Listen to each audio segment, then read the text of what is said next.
Estamos em Salvador, na Bahia, o estado mais negro do Brasil, para falar dos 134 anos da abolição da escravatura. A capital baiana foi um dos principais portos de desembarque dos africanos no país. E foi aqui que eles deixaram, de forma mais profunda, as marcas das suas origens.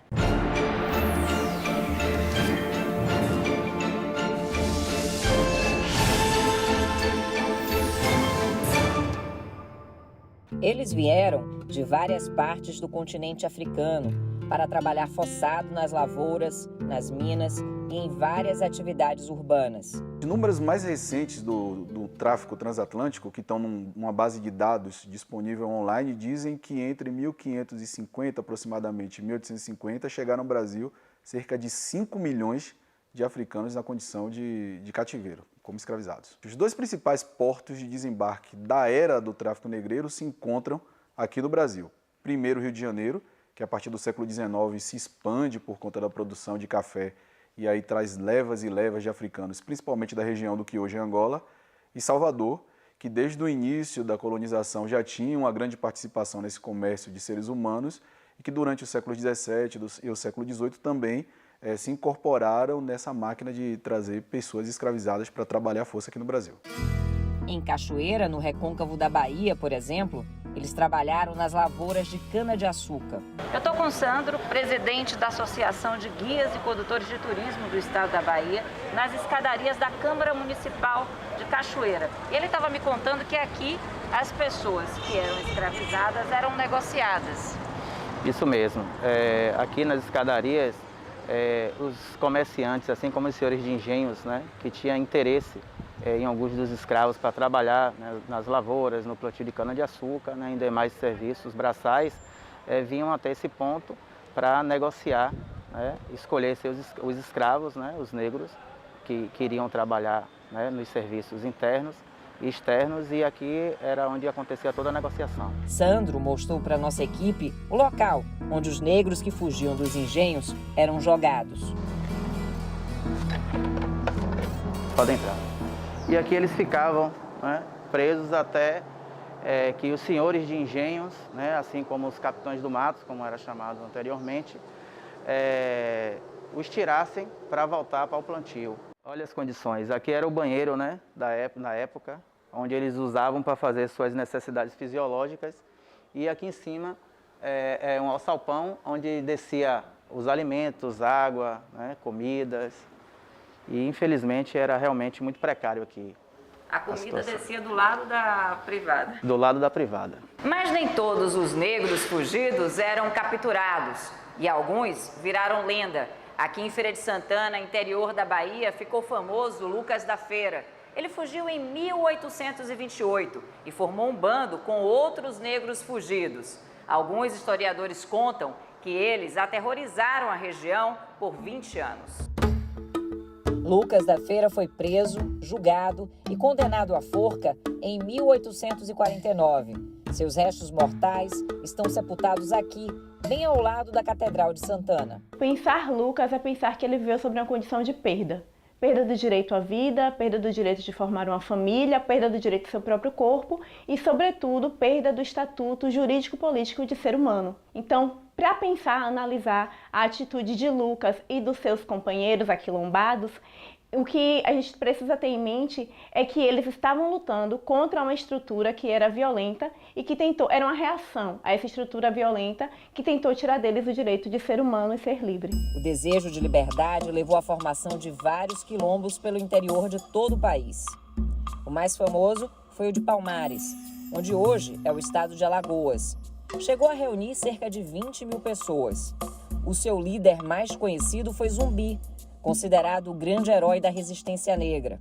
Palmares resistiu por mais de 100 anos, sendo destruído em 20 de novembro de 1695, com a morte de Zumbi.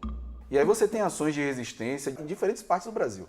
Você tem rebeliões dos Alçais em 1807, 1809, 1814, 1816. Que é importante dizer, eram cativos muçulmanos. A partir da década de 1820, você tem a chegada dos iorubais. Os iorubais, assim como os Alçais fizeram na década seguinte, também vão protagonizar um número grande de revoltas a partir da década de 1820. No ano da independência do Brasil, tem uma revolta protagonizada por nagôs, você tem nos anos seguintes revoltas protagonizadas por esses africanos nagôs, até que você chega em 1835. Em 1835 é quando você tem talvez o grande evento, a grande revolta, no caso baiano, que é a revolta dos malês, do dia 24 para o dia 25 de janeiro de 1835. Muitos quilombos sobreviveram aos tempos. Segundo a Fundação Cultural Palmares, são cerca de 3.500 comunidades remanescentes de quilombos em todo o país. Só aqui na Bahia são mais de 800. Como este povoado na zona rural de Feira de Santana, conhecido como Candial 2, onde existem cerca de 1.700 famílias espalhadas em pequenas propriedades de agricultura familiar. Com raízes familiares na comunidade, a historiadora Railma dos Santos fez dos quilombos o tema de suas pesquisas. Na verdade, a busca pelo tema, né, o interesse pelo tema surge muito numa perspectiva de resgatar mesmo, né, a minha história, a história da minha família. Resgatar essa memória dessas comunidades é resgatar a memória da resistência. A gente tem muitas tradições a gente consegue resgatar, né, que são tradições que perpassam não somente a escravidão, né, mas como a nossa experiência negra, né, rural principalmente, no Brasil. Então, o samba de roda, a própria bata do feijão, o hábito de fazer os adjuntórios para trabalhar na terra, a gente tem isso muito presente. Na segunda metade do século XIX, as lutas dos negros escravizados receberam o apoio do movimento abolicionista, formado por políticos, poetas, escritores, intelectuais e jornalistas de várias partes do país. Nascido em Salvador, na Bahia, em 1830, podemos destacar Luiz Gonzaga Pinto da Gama, filho de uma africana liberta com um homem branco. Ele nasceu livre, mas foi vendido pelo próprio pai ainda criança, como escravo, e foi parar em São Paulo. Lá, enquanto exercia várias funções como escravizado, aprendeu a ler e a escrever com um estudante branco. Em questão de meses, de posse da instrução básica, do letramento básico, do ABC, Gama consegue provas de sua liberdade. Essas provas, muito provavelmente, foram documentos que provavam até a fraude da compra e da venda, ou mesmo do registro de batismo. Observe que o Brasil tem uma lei antitráfico de escravidão de 1831, que não era colocada em prática, ficou conhecida como a Lei para Inglês Ver. Entretanto, Luiz Gama vai justamente se apropriar dessa lei para dar início às chamadas ações civis de liberdade, e os especialistas dão conta que a sua atuação, apesar dele não ser formado, não ter o diploma de direito, que ele conseguiu libertar mais de 500 cativos. O escritório da Rua 25 de Março, número 99, tornou-se uma referência, um símbolo da liberdade na São Paulo daquela época e no Brasil, no Império do Brasil. Nós não estamos aqui hoje, senhores, para julgar um homem que quebrou uma lei. Nós estamos aqui hoje para julgar as próprias leis. Foi o movimento abolicionista e o protagonismo de mulheres e homens escravizados que venceram a resistência dos senhores escravocratas.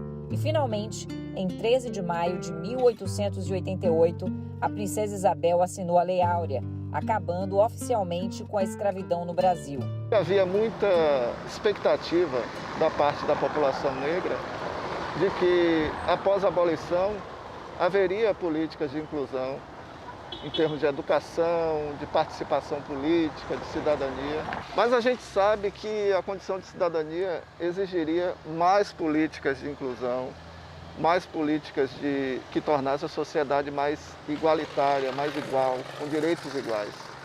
E isso não aconteceu, não foi contemplado no processo de abolição da escravidão no Brasil.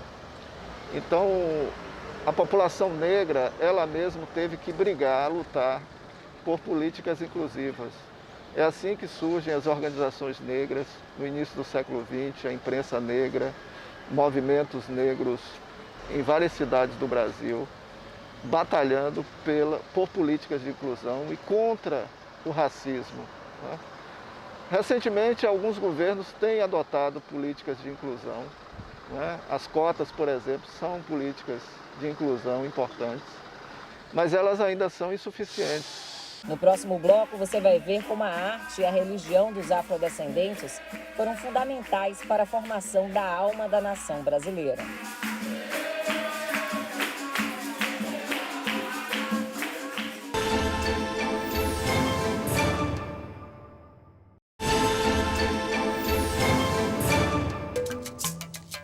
No bloco anterior, você acompanhou o processo histórico que resultou na Lei Áurea, que aboliu a escravatura. Agora você vai ver a contribuição que os negros e suas lutas deram à cultura brasileira.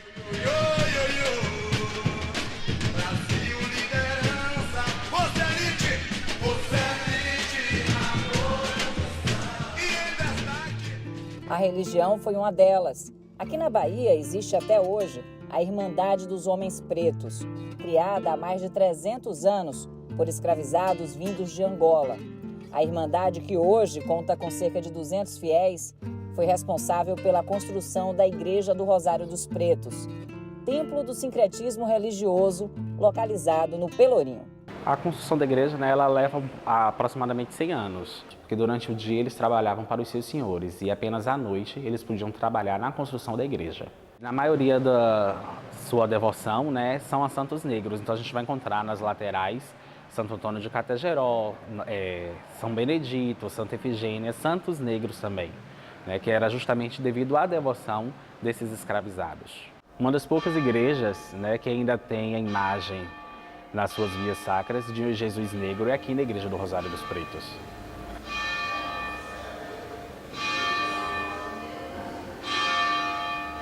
A Irmandade, ela começa a angariar fundos para poder comprar a liberdade dos seus irmãos escravizados, e também para poder cuidar do sepultamento deles, porque eles não tinham até então aonde fazer esses sepultamentos. Então a Irmandade, ela não só cuidava da libertação deles, mas também dava um sepultamento digno. Aqui no fundo da igreja nós temos o antigo cemitério de escravos, que é do século XVIII. A Irmandade, ela também participa do início de algumas instituições, como a Sociedade Protetora dos Desvalidos, o Monte Pio dos Artistas, Bolsa dos Patriotas. E essas instituições, elas nasceram dentro da Irmandade. Hoje elas têm sede próprias e, através delas também, a Irmandade conseguia fazer cursos para a comunidade e também para agregar valor ao povo negro. Outra instituição bastante conhecida em todo o país é a Irmandade de Nossa Senhora da Boa Morte, formada exclusivamente por mulheres negras. Criada em Salvador no início do século XIX, a Irmandade se transferiu depois para a histórica cidade de Cachoeira. A Irmandade de Nossa Senhora da Boa Morte, ela é religiosa e, no mesmo tempo, ela é uma Irmandade que é do Candomblé. Todas as irmãs que estão aqui, ela veio de lá, do Candomblé. Amamos ali a Santinha deitada ali, como amamos lá no Candomblé, que ela é Mãe Nanã. Amamos Nossa Senhora da Glória, que sai no dia da festa com as mãozinhas assim para cima. Amamos ela aqui dentro, Nossa Senhora da Glória. Mas lá, nós amamos ela como Mãe Oxum. Entendeu? Então, não misturamos. Mas a fé está toda aqui dentro de nós.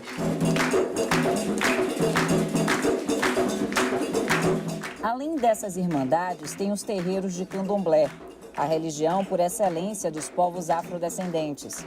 Aqui na Bahia, a maioria está concentrada em Salvador e no Recôncavo Baiano.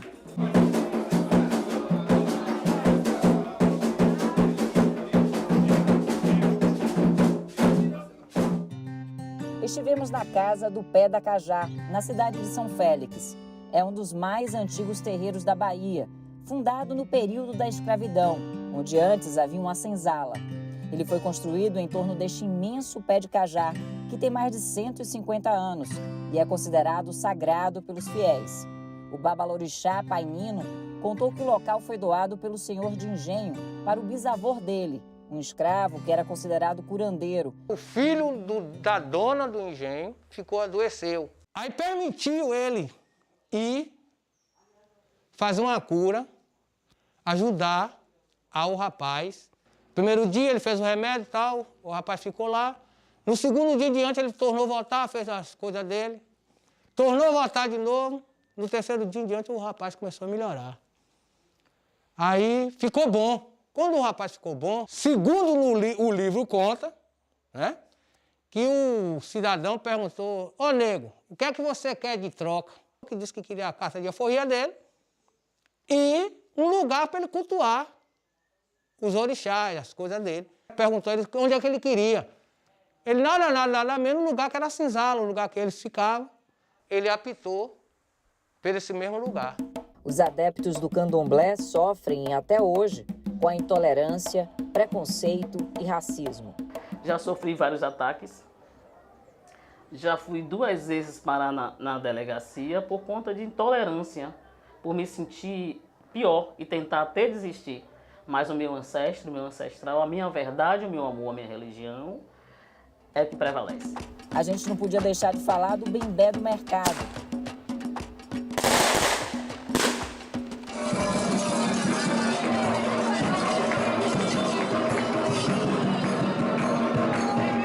A festa foi registrada como patrimônio cultural do Brasil. A manifestação cultural e religiosa acontece desde o final do século XIX, para comemorar a abolição da escravatura no município de Santa Amaro da Purificação. A gente tem um marco do bembé, propriamente dito, no primeiro ano após a abolição. Nesse primeiro ano após a abolição, um senhor, um grupo de pessoas, um senhor chamado João de Obá, que era considerado um conceito da época, pai de terreiro, ele sai com seus filhos de santo pela cidade, chega em um local chamado Ponte do Xarel, finca um mastro de bandeira branca e começa a dançar e cantar em louvor aos orixás. Isso é um marcador que demonstra como essas populações negras lutaram pelo processo daquilo que a gente chama de liberdade. São mais de 40 terreiros unidos para fazer o bembé do mercado, não é só o Jonherê, são mais de 40. E o preconceito a gente passa por cima deles, porque a gente não vai parar por causa deles. Somos uma religião de quantos anos? Mais de 100 anos. Então não é qualquer pessoa que vai dizer a gente que a gente não pode ou não deve fazer isso, porque a gente somos livres. Outra forma de resistência e que deu uma contribuição decisiva na formação da alma do povo brasileiro foi a arte. Arte que se manifesta sob várias formas, inclusive na forma de luta. É a capoeira, que também é uma dança.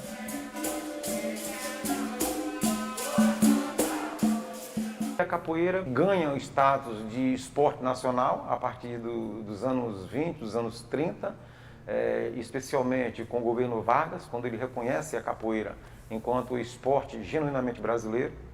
A partir daí, na década de 70, a capoeira ela é reconhecida como atividade esportiva junto aos centros de formação, como por exemplo a universidade, e a universidade passa a lecionar a capoeira em sua grade curricular, né, o que ainda hoje existe. Mas eu acredito que o grande golpe que a capoeira deu no racismo e na repressão a essa nossa prática cultural foi exatamente quando ela galga a condição de patrimônio imaterial da cultura brasileira, em 2008, e logo em seguida, né, ela foi reconhecida pela Unesco como um patrimônio imaterial da humanidade. Na roda, acompanhamos 2 estilos, a capoeira de Angola e a regional.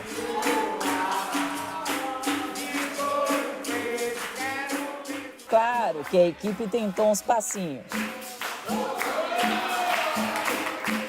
O mestre Rony tem 34 anos de gingado. Resolveu viver da capoeira porque não queria cortar os cabelos. E com a capoeira, viajou o mundo e conseguiu formar a filha em 2 faculdades.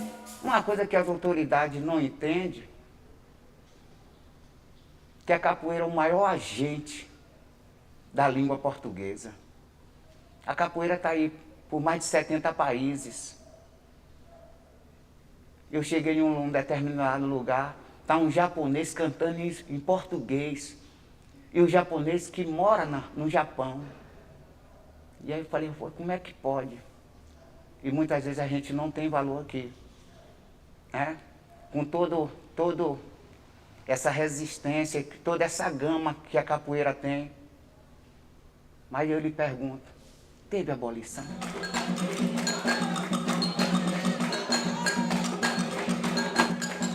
Mas é a música a maior contribuição dos povos afrodescendentes à cultura brasileira. Os cariocas dizem que o samba nasceu no Rio de Janeiro, mas nós, baianos, garantimos que nasceu foi aqui e depois levado para lá.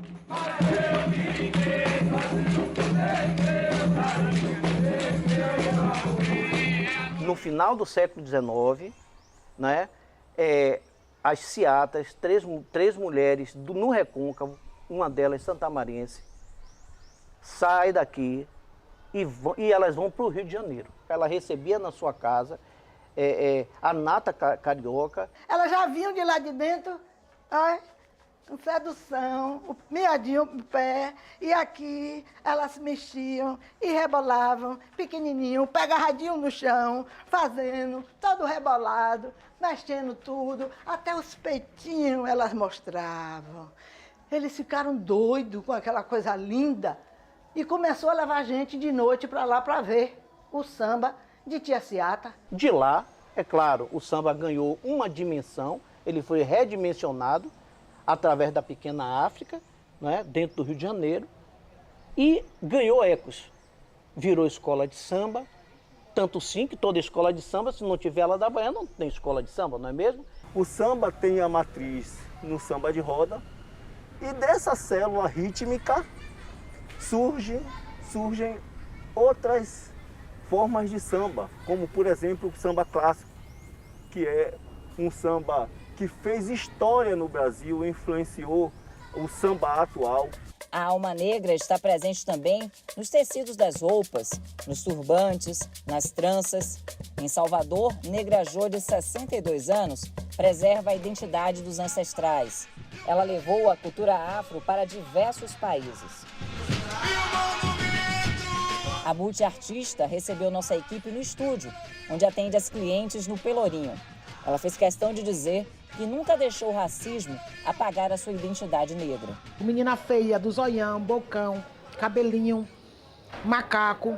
E eu procurei esse lado negativo que eles me davam, eu procurei fazer em positivo. Porque eu valorizo a minha ancestralidade. Eu sei a força que os meus ancestrais tiveram para hoje. O caminho está mais limpo para mim. Os turbantes afros criados por ela são famosos. Inclusive, 21 peças estão expostas no museu no Centro Histórico de Salvador. Hoje minha exposição está na Casa do Benin, né?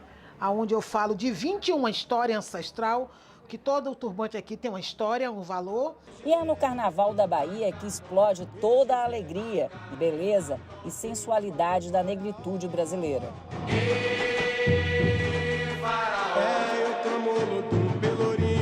E quem no Brasil não conhece a beleza do Ilê-Aê? Eu quero saber! E a batida dos tambores do Olodum. O Olodum foi fundado como um bloco de carnaval, no estilo de bloco afro, em 25 de abril de 1979, para fazer carnaval. Para fazer carnaval na sexta-feira, no domingo. E, ao longo do tempo, se transformou numa importante instituição dos direitos dos afro-brasileiros. A partir de 83, criou uma escola Olodum, criou uma banda Olodum, um bando de teatro Olodum, internacionalizou nossas lutas e admitiu que nós precisamos ter igualdade, direitos iguais, e trabalhou muito em prol de desenvolver essa comunidade do Centro Histórico de Salvador. Passou pela escola mais de 35 mil alunos.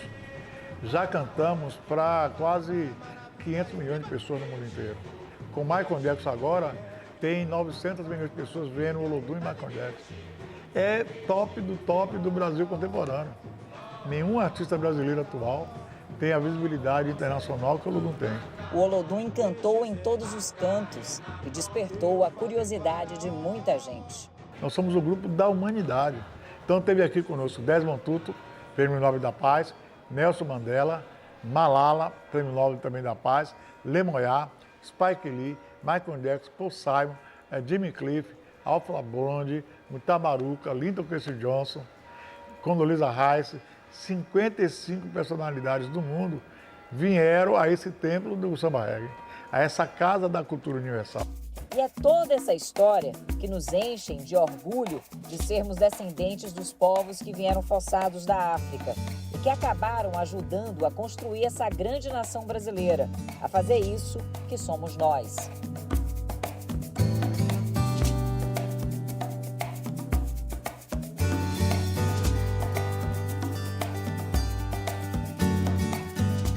Se eu pudesse, eu ficava assim todos os dias. Já não vestia mais roupa, porque é um jeito de me empoderar. Eu me acho empoderada quando eu estou com essa roupa. Numa sociedade onde existe cidadania e igualdade, é necessário se pedir cotas? Aí fica a questão.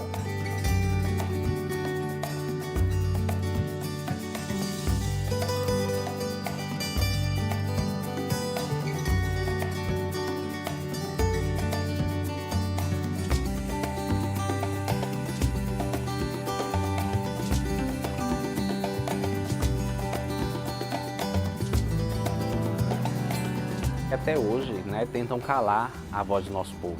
De 13 de maio de 1888 para cá, os 106 milhões de brasileiros negros hoje vivem sem uma política de igualdade, porque a abolição foi feita para liberar o senhor de escravo do ônus de um tipo de trabalho que já não existia mais em quase nenhum lugar do mundo. Tem que chegar na cabecinha de todos e conscientizar que nós somos todos negros, que o Brasil é o país dos negros. Juntos seremos mais fortes, né? E sem luta não há vitória. Axé.